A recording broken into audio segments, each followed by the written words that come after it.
18 जून 1576 राजस्थान के राजसमंद जिले में अरावली की ऊंची नीची पहाड़ियों के बीच बसे एक दर्रे हल्दी घाटी के पास इतिहास का वो युद्ध लड़ा जा रहा था जिसने आने वाली सदियों तक वीरता की मिसाल कायम कर दी। एक तरफ मुगल बादशाह अकबर की विशाल सेना थी जिसमें 10,000 से ज्यादा सैनिक, सैकड़ों हाथी और बंदूकधारी थे, तो वहीं दूसरी तरफ सिर्फ 3,000 घुड़सवार और थोड़ी सी संख्या में भील तीरंदाज थे जिनका नेतृत्व मेवाड़ के शेर महाराणा प्रताप कर रहे थे। ये सिर्फ दो सेनाओं का टकराव नहीं था बल्कि स्वाभिमान और सत्ता के बीच की लड़ाई थी। अकबर चाहता था कि मेवाड़ भी बाकी राजपूत राज्यों की तरह उसके सामने झुक जाए, लेकिन महाराणा प्रताप ने साफ कर दिया था कि मेवाड़ की धरती किसी तुर्क बादशाह की गुलाम नहीं बन सकती। महाराणा के स्वाभिमान को देख अकबर के गुरूर को गहरी चोट पहुंची, जिसके बाद 18 जून 1576 के दिन हल्दी घाटी के युद्ध में दोनों की सेनाएं आमने सामने आ गई। यहाँ हर तलवार की चमक,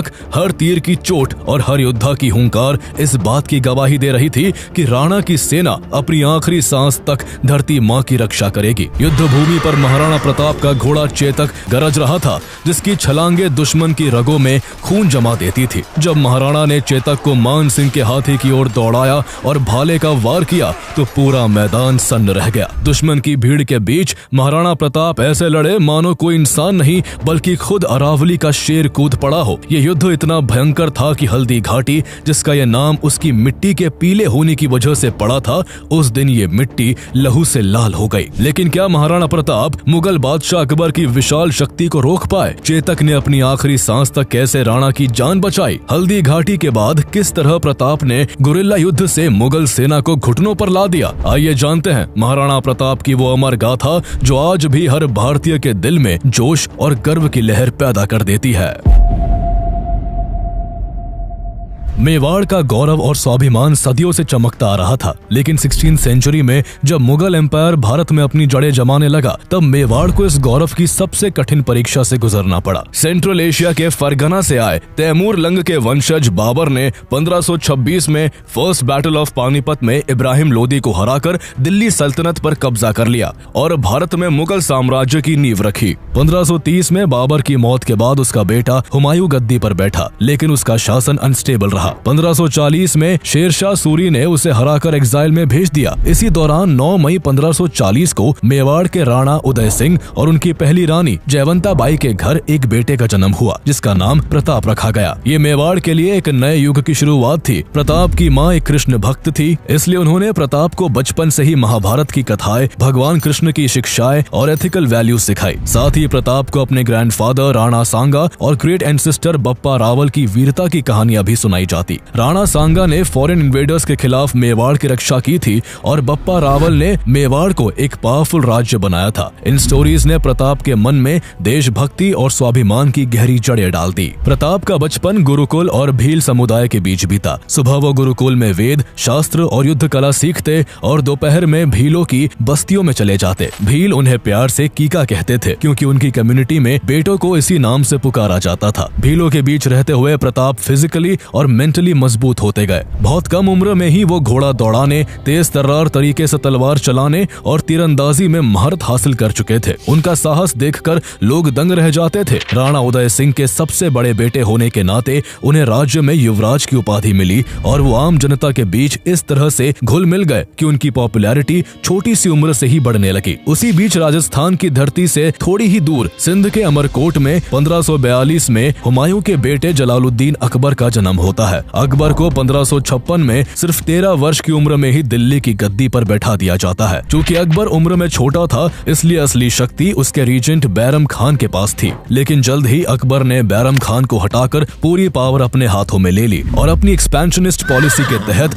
1562 में मालवा के शासक बाज बहादुर को सरंगपुर की लड़ाई में हराकर अकबर ने मुगल एम्पायर को लगातार फैलाना शुरू कर दिया। अब उसकी नजर राजस्थान पर थी क्योंकि यहाँ से गुजरात के समुद्र तट तक जाने वाले से ट्रेड रूट्स गुजरते थे जो स्ट्रेटेजिकली काफी इंपॉर्टेंट थे। लेकिन उस समय राजस्थान में राजपूतों की वीरता अपने शिखर पर थी। अकबर चाहता था कि वो उसके आगे झुके, इसलिए उसने उन्हें मनाने और दबाने के लिए हर तरीका अपनाया। कभी सेना का जोर दिखाकर, कभी डिप्लोमेसी से, तो कभी शादियों के रिश्ते बनाकर उसने कई राजपूत रियासतों को अपने मुगल साम्राज्य के अंडर कर लिया। आमेर के राजा भारमल ने भी अपनी बेटी हरखा बाई की शादी अकबर से करके मुगलों से संधि कर ली। धीरे धीरे आमेर, मारवाड़ और बूंदी जैसे कई राजपूत राज्य अकबर के अंडर आ गए, जिससे अकबर की शक्ति और बढ़ गई। लेकिन जब एक एक करके राजस्थान के सभी राजपूत राज्य अकबर के आगे झुक गए, तब भी मेवाड़ का राज्य चट्टान की तरह अडिग खड़ा था। मेवाड़ के राणा उदय सिंह ने अपने सिर को अकबर के दरबार में झुकाने से इनकार कर दिया। उदय सिंह ने अकबर को क्लियर मैसेज भेजा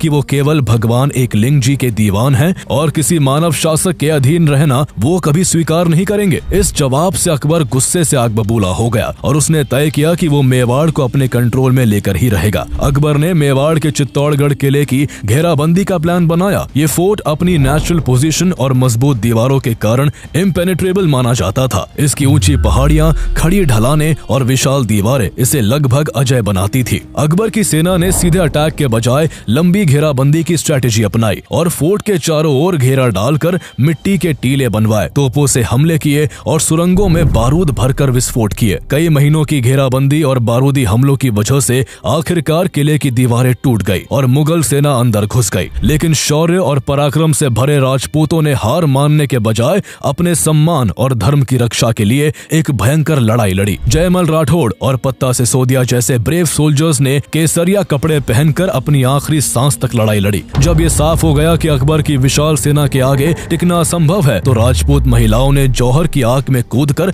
अपनी मर्यादा की रक्षा की। मुगलों की सेना ने किले पर कब्जा करने के बाद गुस्से और बदले की भावना से लगभग 30 से 40 हजार निर्दोष सिविलियंस का कत्लेआम कर दिया। ये क्रुएलिटी अकबर की लिबरल इमेज पर एक गहरा दाग बन गई। चित्तौड़ के फोर्ट पर अकबर की सेना का कब्जा हो जाने के कारण राणा उदय सिंह को चित्तौड़ छोड़कर गोंगुदा में शेल्टर लेना पड़ा। इस समय युवा प्रताप चित्तौड़ में ही रहकर मुगलों से लड़ना चाहते थे, लेकिन बड़ों के कहने पर उन्होंने भी किला छोड़ दिया। गोंगुदा में रहकर राणा उदय सिंह ने उदयपुर शहर की स्थापना की और वहीं से अपना शासन चलाया। यूं तो प्रताप उदय सिंह के सबसे बड़े बेटे थे, लेकिन उदय सिंह ने अपनी सबसे प्रिय रानी धीरबाई के बेटे जगमाल सिंह को अपना उत्तराधिकारी घोषित कर दिया। ये फैसला राजपूत परंपरा के खिलाफ था, जिसके अनुसार गद्दी का हकदार सबसे बड़ा बेटा होता था, जबकि जगमाल उनका 9वां बेटा था। लेकिन पिता की इस इच्छा को प्रताप ने सम्मान देते हुए एक्सेप्ट कर लिया। हालांकि इस फैसले से मेवाड़ की जनता बिल्कुल भी खुश नहीं थी। स्थिति तब और बिगड़ गई जब 1572 में राणा उदय सिंह की डेथ हुई। उनके अंतिम संस्कार में जगमाल सिंह के अलावा मेवाड़ का हर व्यक्ति मौजूद था। जगमाल उस समय महल में अपना राज्याभिषेक करवा रहा था। जगमाल के इस इररिस्पॉन्सिबल बिहेवियर ने सामंतों और जनता को और भड़का दिया। सबकी नजर में प्रताप ही सही उत्तराधिकारी थे, इसलिए सामंतों और सरदारों ने जगमाल को राजगद्दी से हटा दिया और गोगुंदा की पहाड़ियों में मौजूद प्रताप का राज्याभिषेक करते हुए उन्हें मेवाड़ का राणा घोषित कर दिया। राजपूत राज्यों में राजा को राणा कहा जाता था, इसलिए वो प्रताप से अब महाराणा प्रताप बन चुके थे। लेकिन जब महाराणा प्रताप ने सत्ता संभाली, तब मेवाड़ की स्थिति बेहद खराब थी। खजाना खाली था, चित्तौड़ सहित मेवाड़ के बड़े हिस्से पर मुगलों का कब्जा था और आसपास के राज्य पहले ही अकबर के अधीन हो चुके थे। चित्तौड़ की हार की टीस महाराणा प्रताप के दिल में कांटे की तरह चुभ रही थी। सत्ता संभालते ही उन्होंने अपने सरदारों को बुलाया और शपथ ली कि मेवाड़ का स्वाभिमान हमेशा ऊंचा होगा। चित्तौड़ के किले पर लहराता मुगल ध्वज मेरे कलेजे को छलनी करता है। मैं शपथ लेता हूँ कि जब तक मेवाड़ को पूरी तरह स्वतंत्र नहीं करवा लेता, मैं राजमहलों में नहीं रहूंगा, पलंग पर नहीं सोऊंगा और सोने चांदी के बर्तनों में भोजन नहीं करूंगा। 7 फीट 5 इंच लंबे और 110 किलो वजन के महाराणा प्रताप के मुंह से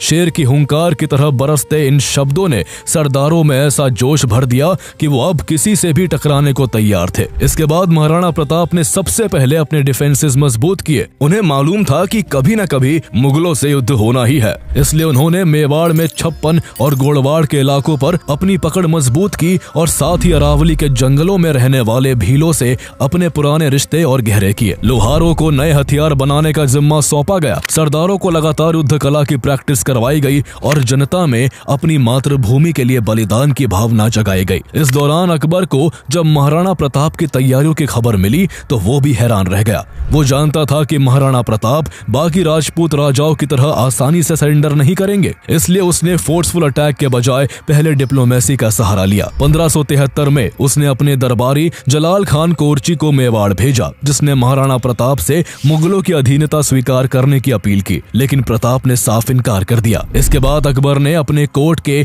नवरत्नों में से एक आमेर के राजा मान सिंह को मेवाड़ भेजा। मान सिंह मुगलों के प्रति वफादार था और अकबर का रिश्तेदार भी था। उससे पहले उसके पिता भगवंत दास और अकबर के नवरत्नों में से एक राजा टोडरमल भी अकबर की तरफ से महाराणा प्रताप को मनाने आ चुके थे, मगर सब नाकाम रहे। लेकिन मान सिंह को लगता था कि वो महाराणा प्रताप को अकबर के आगे झुकने के लिए राजी कर लेगा।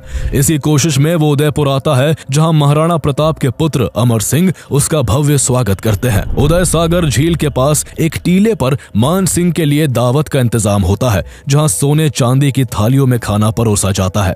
लेकिन मान सिंह जिस व्यक्ति से मिलने आया था, उसे वो महाराणा प्रताप कहीं भी दिखाई नहीं दिए। ये देखकर मान सिंह के गुरूर को गहरी चोट पहुंची और उसने महाराणा के पुत्र अमर सिंह से कहा कि वो तब तक खाने को हाथ नहीं लगाएगा जब तक महाराणा स्वयं उसके साथ बैठकर भोजन नहीं करते। अमर सिंह ने मान सिंह से कहा कि महाराणा के पेट में दर्द है, इसलिए वो उसके साथ भोजन नहीं कर पाएंगे। ये सुनकर भी मान सिंह अपनी जिद पर अड़ा रहा। जब ये बात महाराणा प्रताप तक पहुंची तो उन्होंने उसके लिए जो संदेश भेजा, उसे सुन मान सिंह के चेहरे का रंग सफेद पड़ गया। महाराणा का संदेश था कि वो ऐसे राजपूत के साथ खाना नहीं खा सकते जिसने अपनी बुआ की शादी एक तुर्क से कर दी हो। दरअसल महाराणा प्रताप ने अकबर को कभी भारत का नहीं माना। वो अकबर को हमेशा तुर्क कहकर ही संबोधित करते थे, जहां अकबर के पूर्वजों की जड़ें थी। ये सुनते ही मान सिंह तिलमिला उठा। उसने भोजन नहीं किया और घोड़े पर सवार होकर महाराणा प्रताप के पुत्र अमर सिंह से कहा, मुगल बादशाहत को ठुकराना एक संघर्ष को चुनौती है। अगर तुम युद्ध चाहते हो तो तुम्हारी ये इच्छा जल्दी ही पूरी होगी। मैं महाराणा का अभिमान चूर चूर कर दूंगा।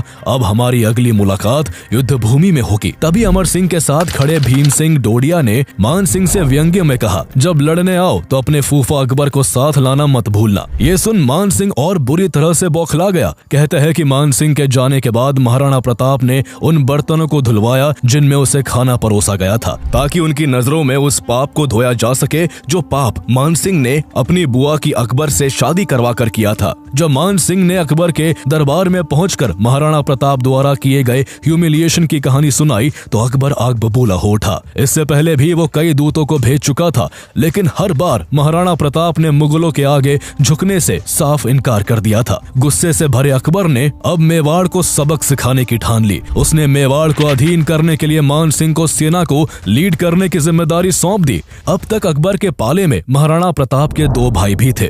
जगमाल सिंह को जब राजगद्दी से हटाया गया था, तब वो मेवाड़ छोड़कर अकबर की शरण में आ गया था। अकबर ने उसे जहाजपुर की जागीर सौंप दी ताकि वो महाराणा प्रताप के खिलाफ उसका साथ दे सके। इससे पहले महाराणा प्रताप का एक और भाई शक्ति सिंह भी अकबर के रहमो करम पर अपनी जिंदगी काट रहा था।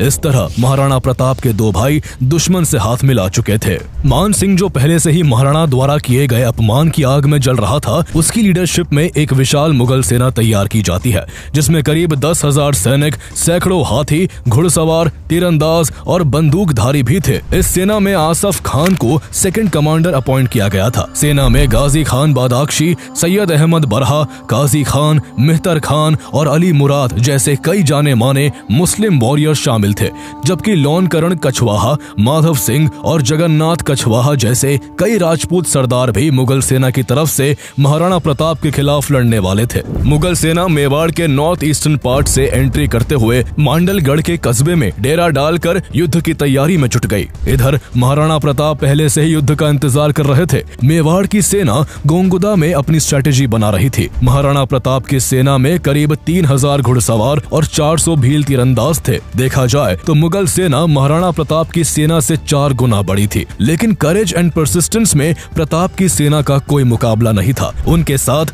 बड़ी सादड़ी के झाला मान सिंह, सलूम्बर के कृष्णदास चुंडावत और रावत नेतसी जैसे कई वीर राजपूत सरदार थे। भील जनजाति के मुखिया राव पूंजा ने भी राणा का साथ दिया। एक और खास योद्धा हकीम खान सूर थे, जो शेरशाह सूरी के वंशज थे और मुगलों के खिलाफ अपनी एंसेस्ट्रल एनमिटी के कारण मेवाड़ की सेना के साथ थे। महाराणा प्रताप ने मुगल सेना की तादाद ज्यादा होने की वजह से उसको हल्दी घाटी के दर्रे में घेरने का प्लान बनाया। अपनी पीली रंग की मिट्टी के कारण इस घाटी का नाम हल्दी घाटी पड़ा, जिसके बीच से निकलने का रास्ता इतना नैरो था कि एक साथ ज्यादा सैनिक इसमें से नहीं निकल सकते थे। 18 जून 1576 की सुबह सूरज उगने से पहले ही दोनों शिविरों में हलचल शुरू हो जाती है। महाराणा प्रताप अपनी 3000 की कैवलरी को 2 हिस्सों में बांटते हैं। एक छोटा हिस्सा हकीम खान सूर की लीडरशिप में था, जिसमें रामदास राठौर, कृष्णदास चुंडावत और रावत नेतसी जैसे वॉरियर्स शामिल थे। सेना का मुख्य हिस्सा खुद राणा प्रताप की लीडरशिप में था। इस टुकड़ी में राजा रामशाह तोमर और झालामान सिंह थे। जैसे ही सूरज की पहली किरणें हल्दी घाटी पर पड़ी, युद्ध का बिगुल बज जाता है। मुगल सेना की advance frontline unit Syed Hashim बरहा की लीडरशिप में हल्दी घाटी के वेस्टर्न पार्ट की ओर बढ़ती है। महाराणा प्रताप की सेना पहले से ही तैयार थी। जैसे ही मुगलों की सेना नजदीक आई, मेवाड़ की छोटी टुकड़ी ने बिजली की तरह अचानक तेज हमला बोल दिया। इस सडन एंड शार्प अटैक ने मुगल फ्रंटलाइन यूनिट को पूरी तरह से तितर बितर कर दिया। उबड़ खाबड़ जमीन और कांटों भरे रास्तों ने मुगल सैनिकों को और परेशान किया, जिसकी वजह से एक कंफ्यूजन का माहौल क्रिएट हुआ और हाशिम बरहा की यूनिट पीछे हटते हुए कुछ ही पलों में अपनी ही सेना की एक यूनिट से जा टकराई, जिसका नेतृत्व आसफ खान और जगन्नाथ कछवाहा कर रहे थे। इस अफरा तफरी में मुगल सेना के राजपूत सैनिक भेड़ों की तरह भाग खड़े हुए। इस बीच महाराणा प्रताप की मेन यूनिट ने हल्दी घाटी के मुहाने पर मुगल सेना की दूसरी टुकड़ी पर भी जोरदार हमला बोल दिया, जिसका नेतृत्व काजी खान और शिकरी के शेखजादे कर रहे थे। महाराणा प्रताप की अगुवाई में यह हमला इतना जबरदस्त था कि काजी खान की यूनिट की हालत खराब हो गई और मुगल सेना में भगदड़ मच गई। इसके बाद जैसे ही युद्ध हल्दी घाटी के ऊपरी हिस्से से निकलकर खमनोर के खुले मैदानों में पहुंचा, दोनों सेनाओं को मूव करने की जगह मिल गई और लड़ाई और भी ज्यादा भयंकर हो गई। मेवाड़ की सेना ने अपने इनिशियल अटैक्स में मुगल सेना को पूरी तरह से हिला दिया। जब चारों तरफ से मुगल सेना में हाहाकार मच गया, तब मान सिंह ने खुद युद्ध के मैदान में उतरने का फैसला किया। इस बीच मुगलों की सेना में बंदूकों से फायर करने वाले सैनिक भी थे, जिन्होंने मोर्चा संभालते हुए मेवाड़ की सेना पर गोलियों की बौछार शुरू कर दी। भालों और तलवारों से गोलियों का मुकाबला नहीं हो सकता था, इसलिए इस बार बंदूकधारियों के हमले से मेवाड़ की सेना को भारी नुकसान हुआ और उनके कई सैनिक मारे गए। जब महाराणा प्रताप को लगा कि मुगलों की सेना भारी पड़ती दिख रही है, तो उन्होंने हाथियों को बैटलफील्ड में उतारने का आदेश दिया। इसके बाद युद्ध में हाथियों की एंट्री हुई। मुगल सेना का गजमुख्ता नामक हाथी मैदान में उतरा, जिसका मुकाबला मेवाड़ की सेना के हाथी लोना ने किया। लोना ने गजमुख्ता को बुरी तरह से घायल कर दिया, जो इस वार से मैदान छोड़कर भागने ही वाला था कि तभी एक गोली ने लोना के महावत को मार गिराया, जिस कारण लोना युद्ध से बाहर हो गया। तभी मेवाड़ का सबसे प्रसिद्ध हाथी राम प्रसाद युद्ध में शामिल होता है। राम प्रसाद इतना विशाल था कि उसने मुगल सेना में भारी तबाही मचा दी। मुगल सेना के गजराज और रणमंदर नाम के हाथी भी राम प्रसाद के सामने ज्यादा देर तक टिक नहीं पाए, लेकिन तभी एक तीर ने राम प्रसाद के महावत को भी मार गिराया, जिसके बाद मुगल सेना ने राम प्रसाद को पकड़ लिया। ये इस युद्ध में मुगलों को मिली सबसे बड़ी सफलता थी। इस हाथी को बाद में अकबर को तोहफे में पेश किया गया, जिसके किस्से अकबर ने कई बार सुने थे। अकबर ने उसका नाम बदलकर राम प्रसाद से पीर प्रसाद कर दिया और उसे खाने के लिए एक से बढ़िया एक चीजें दी। लेकिन इस हाथी की वफादारी महाराणा प्रताप के लिए ऐसी थी कि उसने हर स्वादिष्ट खाने को ठुकरा दिया और मुगलों का खाना पानी लिए बिना ही 18 दिन बाद राम प्रसाद की मृत्यु हो गई। राम प्रसाद के पकड़े जाने के बाद महाराणा प्रताप की तलवार पहले से भी ज्यादा चमकने लगती है। अपने प्रिय घोड़े चेतक पर सवार होकर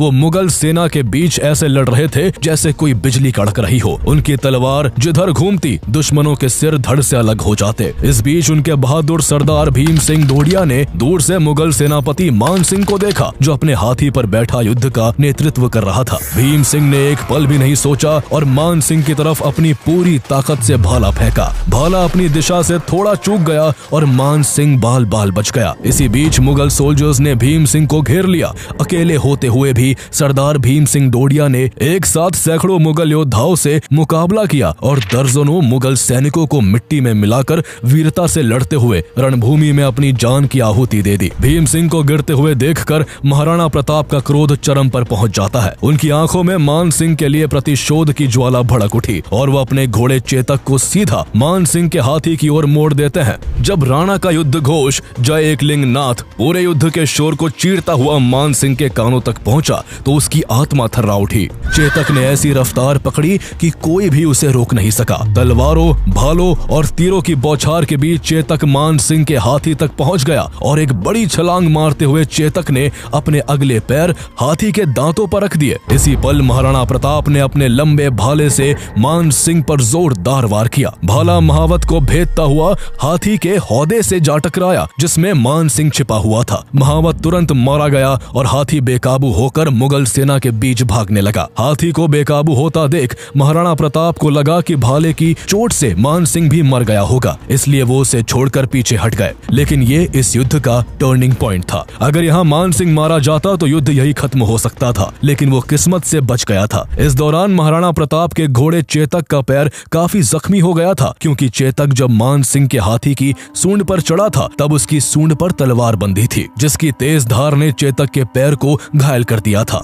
इस बीच राजा रामशाह तोमर ने भी राणा की रक्षा में अपनी जान दे दी। वो लगातार राणा के सामने एक ढाल बनकर लड़े और मुगल सेना के हमलों को रोकते रहे। उनके तीनों बेटों ने भी अपने पिता के साथ वीरता से लड़ते हुए अपनी जान का बलिदान दे दिया। ऐसे ही ब्रेव वॉरियर्स के कारण अभी तक महाराणा प्रताप की सेना हर मोर्चे पर मुगल सेना से काफी आगे थी। मुगल सैनिक तादाद में ज्यादा होने के बाद भी मेवाड़ की सेना के आगे ढेर हो रहे थे। साफ था कि महाराणा प्रताप और उनकी सेना अपने स्वाभिमान और अपनी मातृभूमि की रक्षा के लिए जंग लड़ रही थी, इसलिए उनके हर वार में एक जोश भरा हुआ था। वही मुगल सेना अपने बादशाह के लालच और विस्तारवादी नीति के कारण युद्ध में थी, जिस वजह से उनका मनोबल राणा की बहादुर सेना के आगे टूटता जा रहा था। इस जगह की कड़ाके की धूप और प्यास से मुगल सेना का हाल और भी बुरा हो चुका था, जबकि मेवाड़ की सेना इस गर्मी की आदी थी। इन सब कारणों से मुगल सेना युद्ध भूमि छोड़कर भागने लगी। ऐसे में युद्ध को हारता देख मेहतर खान, जो बनास नदी के पास मुगल सेना की पिछली टुकड़ी के साथ था, वो एक चालाकी भरी चाल चलता है। वो नगाड़े बजवाकर ये झूठी खबर फैलाता है कि खुद बादशाह अकबर अपनी विशाल सेना के साथ युद्ध में शामिल होने आ रहे हैं। इस खबर ने मुगल सेना में नया जोश भर दिया और जो सैनिक भाग रहे थे वो वापस लौटने लगे। इस झूठी खबर को सच मानकर महाराणा प्रताप की सेना, जो पहले से ही संख्या में कम थी,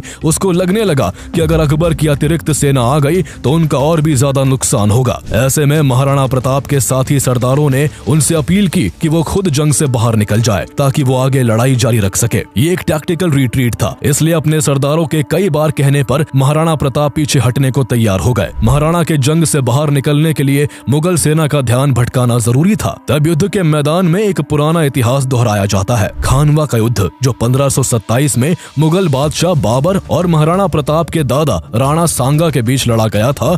उसमें झाला अज्जा ने राणा सांगा का भेष धरकर लड़ाई लड़ी थी ताकि राणा सांगा की जान बचाई जा सके। ऐसा ही कुछ हल्दी घाटी की लड़ाई में भी हुआ। महाराणा प्रताप को सेफली बाहर निकालने के लिए झाला मान सिंह ने उनका शाही छत्र लिया और खुद जंग में कूद पड़े। गौर करने की बात यह है कि राणा सांगा की जान बचाने वाले झाला अज्जा इन्हीं झाला मान सिंह के पूर्वज थे। झाला मान सिंह महाराणा प्रताप के रूप में ढलकर मुगल सेना के बीच में काफी अंदर तक घुस गए और अपने साथियों के साथ अंत तक लड़ते हुए वीरगति को प्राप्त हो गए। उनके इस बहादुरी और बलिदान ने महाराणा प्रताप और उनके कई सैनिकों को सेफली निकलने का मौका दे दिया था। राणा अपने वफादार घोड़े चेतक पर सवार होकर युद्ध के मैदान से निकल गए। चेतक पहले ही मान सिंह के हाथी की सूंड में लगी तलवार से बुरी तरह से घायल हो चुका था। इसके बावजूद जब भागते हुए चेतक के रास्ते में एक बेहद चौड़ी खाई आई, तब उसने एक जोर की छलांग लगाकर उसे भी पार कर लिया और अपनी आखिरी सांस त्यागने से पहले महाराणा को सुरक्षित पहाड़ियों तक पहुंचा दिया। कभी दुश्मनों के आगे हार न मानने वाले और कभी भी कमजोर न पड़ने वाले महाराणा प्रताप चेतक को मृत देख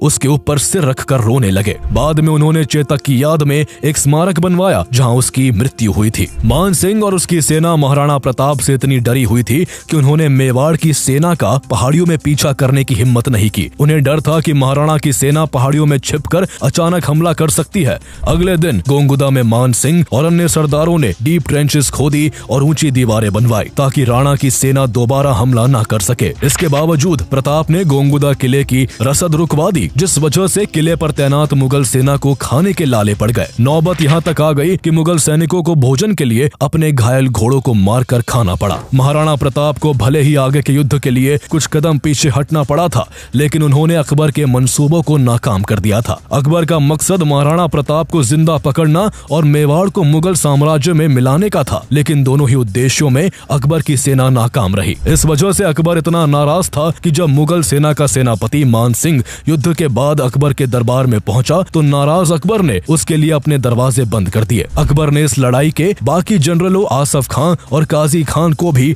काफी समय तक अपने दरबार में बैठने तक नहीं दिया। इससे साफ होता है कि अकबर हल्दी घाटी युद्ध के परिणाम से बिल्कुल बिल्कुल भी खुश नहीं था। इधर महाराणा प्रताप खुद को और भी स्ट्रॉन्ग करने में लगे हुए थे। इस बीच उन्होंने लड़ाई लड़ने की अपनी स्ट्रेटेजी भी चेंज की। उनकी सेना को गोरिल्ला वॉरफेयर में महारत हासिल थी, इसलिए मुगलों से डायरेक्ट कॉन्फ्रंट्रेशन की जगह इसी के तहत उन्होंने अपने हमले जारी रखे। लोकल भीलों की मदद से महाराणा प्रताप गोरिल्ला युद्ध करने लगे। वो मुगलों पर घात लगाकर हमला करते और फिर जंगलों में गायब हो जाते। ऐसा लगता था कि महाराणा प्रताप 100 जगह एक साथ खड़े हैं। इससे अकबर की सेना का मनोबल टूटने लगा। मुगलों को इतना भय हो गया था कि उन्हें मालूम ही नहीं था कि उन पर कब और कहां से हमला हो जाए। गोरिल्ला युद्ध के कारण मेवाड़ को जीतने निकली मुगल सेना खुद मेवाड़ में कैद होकर रह गई थी। लेकिन महाराणा प्रताप तब तक चैन की सांस नहीं लेने वाले थे जब तक वो अकबर से अपने राज्य का हर हिस्सा वापस नहीं छीन लेते। इसलिए उन्होंने एक और बड़े युद्ध की तैयारी शुरू कर दी। उन्होंने अपने सरदारों को कहा कि धन इकट्ठा करके एक विशाल सेना का निर्माण किया जाए। जब महाराणा प्रताप के बचपन के दोस्त भाबा शाह को पता लगा कि महाराणा को सेना खड़ी करने के लिए पैसे की जरूरत है, तो उन्होंने अपनी सारी दौलत महाराणा प्रताप को सौंप दी। इसके बाद महाराणा प्रताप एक बड़ी सेना को खड़ा करते हैं और हल्दी घाटी युद्ध के 6 साल बाद 1582 में मुगल सेना और महाराणा प्रताप के बीच दिवेर का युद्ध लड़ा जाता है। उनकी सेना दिवेर के पासेस में मुगल ठिकानों पर बिजली की तरह टूट पड़ी। इस युद्ध में मुगल सेना का नेतृत्व अकबर का चाचा सुल्तान खान कर रहा था। महाराणा प्रताप के बेटे अमर सिंह ने सुल्तान खान को भाले के वार से मार गिराया। मुगल कमांडर की मौत के बाद मुगल सेना भाग खड़ी हुई। इस युद्ध में महाराणा प्रताप की निर्णायक जीत हुई और 36,000 मुगल सैनिकों ने महाराणा प्रताप के सामने सरेंडर कर दिया। ये वही जीत थी जिसके लिए महाराणा प्रताप ने हल्दी घाटी के युद्ध में अपने पांव पीछे किए थे। लेकिन इस जीत के बाद भी वो रुके नहीं। उन्होंने आगे बढ़ते हुए एक ही दिन में 36 मुगल पोस्टों को तहस नहस कर दिया और देखते ही देखते राणा की सेना ने कुंभलगढ़, गोगुंदा और उदयपुर को भी वापस जीत लिया। इस दौरान महाराणा प्रताप का मुकाबला अकबर के सेनापति बहलोल खान से भी हुआ था। उसके बारे में कहा जाता था कि वो कभी कोई जंग नहीं हारा था। साथ ही वो इतना जालिम था कि वो लोगों को दर्दनाक तरीके से मारता था। युद्ध में जब बहलोल खान का महाराणा प्रताप से सामना हुआ तो वो थोड़ी देर भी उनके सामने नहीं टिक सका। महाराणा प्रताप ने बहलोल को एक ही वार में चीर दिया। कहा जाता है कि ये वार ऐसा था कि बहलोल उसके घोड़े सहित 2 हिस्सों में बट गया। दिवेर की हार से बौखलाए अकबर ने 1584 में राणा को हराने की आखिरी कोशिश की। उसने जगन्नाथ कछवाहा को प्रताप को बंदी बनाने के लिए भेजा, लेकिन वो बुरी तरह से पराजित हुआ और प्रताप से माफी मांगकर हर्जाना देकर लौटा। अकबर अब ये मान चुका था कि वो इस शेर को कभी कैद नहीं कर पाएगा, इसलिए उसने महाराणा प्रताप को अकेला छोड़ना ही बेहतर समझा। 1585 के बाद मुगल सेना का ध्यान नॉर्थ वेस्ट की ओर चला गया, जिसका फायदा उठाकर महाराणा प्रताप ने मेवाड़ के ज्यादातर हिस्सों को वापस जीत लिया और चामुंड को उन्होंने अपनी नई कैपिटल बना लिया। महाराणा प्रताप मान सिंह को सबक सिखाना चाहते थे, इसलिए उन्होंने अपने बेटे अमर सिंह को सेना के साथ आमेर के मालपुरा पर अटैक करने के लिए भेजा। जल्द ही अमर सिंह की सेना ने मान सिंह की सेना को हराकर उसकी बेशुमार दौलत पर कब्जा कर लिया। इसके बाद अगले 12 सालों तक महाराणा प्रताप ने मेवाड़ पर ऐसा शासन किया कि राज्य की खोई हुई चमक वापस लौट आई। लेकिन 1597 में 56 साल की उम्र में जब महाराणा प्रताप शिकार पर निकले थे, उस समय उन्हें चोट लगी जिससे वो कभी उबर नहीं पाए और उनकी मृत्यु हो गई। उनके निधन से एक युग का अंत हो गया। कहते हैं कि जब उनकी मौत की खबर अकबर को लाहौर में उसके दरबार में दी गई तो वो भी अपने सबसे बहादुर दुश्मन को याद करके रो पड़ा। उस समय राजस्थान के एक मशहूर कवि दुर्सा आड़ा भी अकबर के दरबार में मौजूद थे। उन्होंने उस समय महाराणा प्रताप की मौत की खबर मिलने पर जो कविता लिखी उसका सार था, तुमने कभी अपने घोड़े पर शाही दाग नहीं लगने दिया, तुमने अपनी पगड़ी कभी नहीं झुकाई, तुमने अपने घोड़े पर शाही मोहर नहीं लगने दी, तुम कभी नवरोज में बादशाह से मिलने नहीं आए। आज जब तुम्हारी मृत्यु का समाचार दरबार में आया है, देखो बादशाह का सिर झुक गया है और उसकी आंख से आंसू बह निकले हैं। तुम जीत गए प्रताप। अकबर ने कविता सुनने के बाद दुर्सा आड़ा को इनाम दिया था। इस तरह मृत्यु के बाद भी महाराणा प्रताप अपने दुश्मन से जीत गए थे और वो अपने साहस और वीरता के चलते हमेशा हमेशा के लिए अमर हो गए। उनके बाद उनके बेटे अमर सिंह मेवाड़ के राणा बने। शुरू के करीब 2 दशकों तक उन्होंने भी मुगलों से लड़ाई जारी रखी, लेकिन लंबे संघर्ष के बाद 1615 में उन्होंने मुगलों से समझौता कर लिया, जिसमें चित्तौड़गढ़ वापस मेवाड़ को लौटा दिया गया और ये तय हुआ कि मेवाड़ भले ही मुगलों के अधीन रहेगा, लेकिन उसके महाराणा कभी भी मुगल दरबार में पेश नहीं होंगे।